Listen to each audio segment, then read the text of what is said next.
Presiden Joko Widodo melakukan perombakan atau reshuffle kabinet pada Senin 19 Agustus 2024. Salah satu menteri yang diganti yakni politikus PD Perjuangan, Yasona Lawli yang saat ini menjabat sebagai Menteri Hukum dan Hak Asasi Manusia. Dengan digantinya Yasona, PD Perjuangan kini memiliki 5 menteri di Kabinet Indonesia Maju.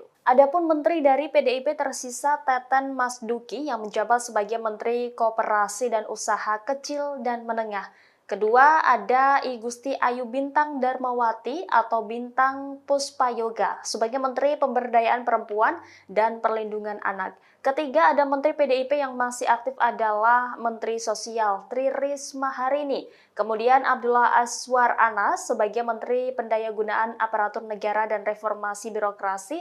Dan yang terakhir ada Menteri PUPR Basuki Hadi Mulyono. Selain 5 menteri masih ada sosok lain di kabinet dari PDIP, yaitu Pramono Anung yang saat ini menjabat sebagai Sekretaris Kabinet.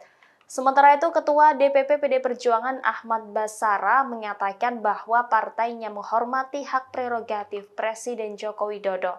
Sebagaimana diketahui, Jokowi melakukan reshuffle dan melantik 4 menteri di antaranya. Pertama ada Supratman Andi Aktas dilantik sebagai Menkumham menggantikan Yasona Lawli.